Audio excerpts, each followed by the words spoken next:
Morning all of you. आज मैं आपको वाक्य विचार पढ़ाऊंगी। ठीक है, क्या पढ़ाऊंगी? वाक्य विचार। ठीक है, देखिए, यूँ तो हम जान ही चुके हैं कि हम मन के भावों तथा विचारों का आदान प्रदान करने के लिए हम वाक्यों का प्रयोग करते हैं। विचारों का आदान प्रदान करने के लिए हम वाक्यों का प्रयोग करते हैं। वाक्य को भाषा की प्रधान और सार्थक इकाई माना जाता है। ठीक है, अब वाक्य किसे कहते हैं?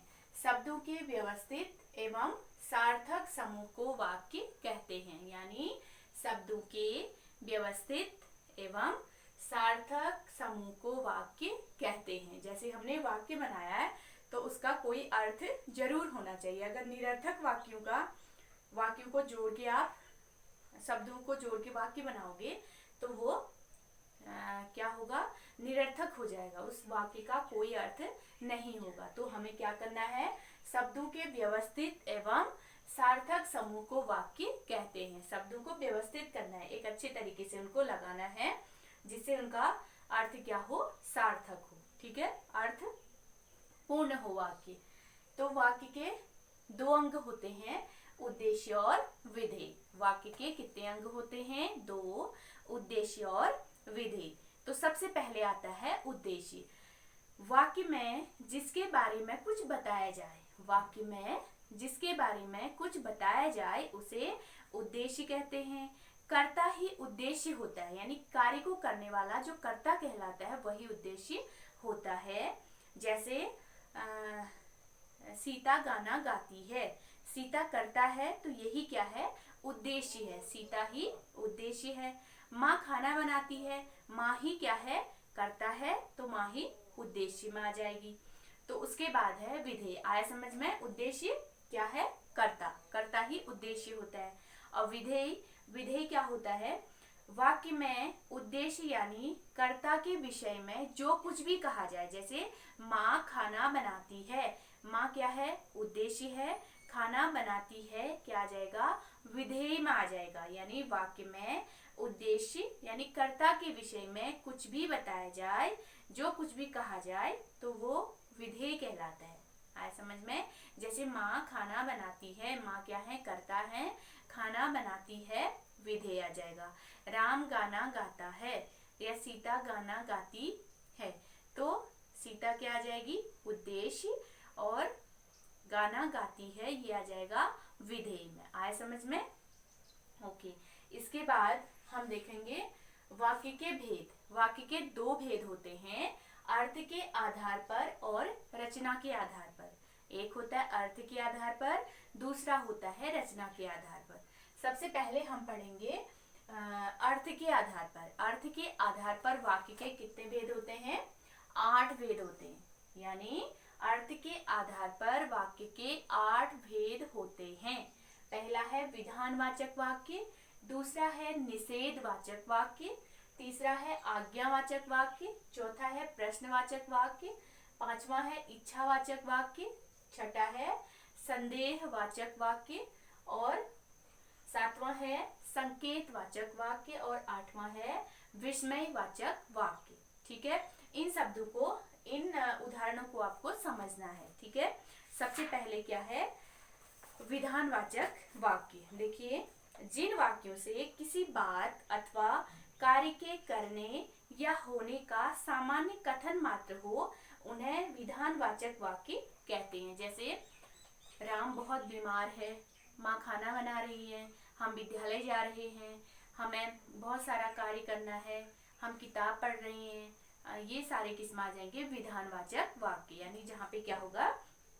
सामान्य कथन, हम सामान्य तरीके से कहेंगे तो ये आ जाएगा विधानवाचक वाक्य। जिन वाक्यों से किसी बात अथवा कार्य के करने या होने का सामान्य कथन मात्र हो वहाँ विधानवाचक वाक्य होता है। अब दूसरा है निषेधवाचक। निषेध का अर्थ होता है मनाही, किसी भी चीज की मनाही। तो जिन वाक्यों में किसी बात अथवा कार्य के होने का क्या हो? निषेध हो या मनाही हो, तो वहां पर निषेधवाचक वाक्य होता है। जैसे आज हम विद्यालय नहीं जाएंगे, आज हम बाजार नहीं जाएंगे, आज हम खाना नहीं खाएंगे, हम ये कार्य नहीं करेंगे, यानी जहाँ पर निषेध हो, किसी भी चीज की मनाही हो, तो वहां पर निषेधवाचक वाक्य होता है। फिर है आज्ञावाचक वाक्य। तो जिन वाक्यों से आज्ञा, अनुमति, उपदेश, प्रार्थना आदि का भाव प्रकट होता है, तो वहां पर आज्ञावाचक वाक्य होता है। जैसे हम किसी को आज्ञा देते हैं कि बेटा दरवाजा बंद करो, बेटा खाना लेकर आओ, बेटा मेरी बुक वहां पे रख दो, तो हम दूसरे को क्या कर रहे हैं, आज्ञा दे रहे हैं, तो वहां पर आज्ञावाचक वाक्य हो जाएगा। जैसे तुम अपना काम करो, तुम अपना गृह कार्य करो, तुम अपने कपड़े धो, तो हम यहाँ पे आज्ञा दे रहे हैं किसी चीज को, कार्य को करने के लिए, तो वहां पर आज्ञावाचक वाक्य होता है। फिर है प्रश्नवाचक वाक्य।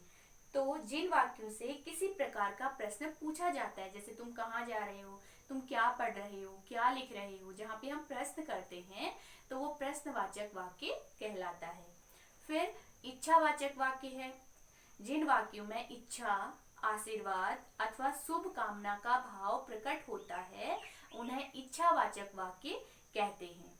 जैसे हम कोई कहीं जा रहा है तो हम उसे कहते हैं कि आपकी यात्रा मंगलमय हो, आपकी यात्रा शुभ हो, आप परीक्षा में अच्छे नंबरों से पास हो, ईश्वर आपको लंबी आयु दे, ईश्वर आपको कभी भी कोई परेशानी ना दे। यहाँ पे हम यहाँ पे आता है इच्छावाचक वाक्य, हम इच्छा से किसी को आशीर्वाद दे रहे हैं।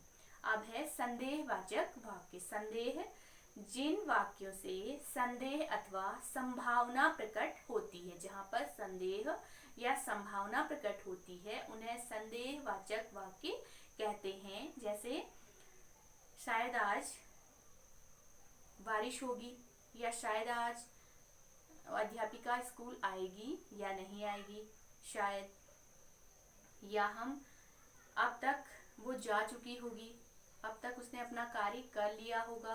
तो ऐसे जहाँ पे भी हमें संदेह होगा तो वो संदेहवाचक वाक्य कहलाएगा। फिर है संकेतवाचक वाक्य। जिन वाक्यों में एक बात अथवा काम का होना दूसरी बात अथवा दूसरे काम के होने पर निर्भर होता है, तो वहां पर संकेतवाचक वाक्य होता है। जैसे अगर रमेश ने झूठ न बोला होता तो उसकी नौकरी न जाती, यानी अगर तुम आते तो मैं भी तुम्हारे साथ विद्यालय आता, या तुम आते तो मैं भी तुम्हारे साथ बाजार जाता। तो यदि वर्षा रुक गई होती, यदि वर्षा रुक गई होती तो हम समय से लौट आते। यानी क्या है, जिस वाक्य में एक बात अथवा काम का दूसरी बात अथवा दूसरे काम के होने पर निर्भर होता है, तो वहां पर संकेतवाचक वाक्य होता है। यानी तुम आते तो मैं भी आपके साथ आती। तो ऐसे ही अनेक उदाहरण बन सकते हैं। तो लास्ट है विस्मयवाचक वाक्य। जिन वाक्यों से विस्मय, हर्ष, शोक, घृणा आदि भाव प्रकट होते हैं, उन्हें विस्मयवाचक वाक्य कहते हैं। जैसे अरे वाह, तुमने आज कितने अच्छे कपड़े पहने, शाबाश, तुमने आज बहुत अच्छा कार्य किया है। ऐसे शब्द जहाँ पे भी आएंगे तो वहां पर विस्मयवाचक वाक्य होता है। ठीक है, इसके बाद हम रचना के आधार पर वाक्य के भेद पढ़ेंगे। आप इतना पढ़ लें, समझ लें। एक बार में समझ में ना आए तो दोबारा आप इस वीडियो को जरूर देखें। ठीक है।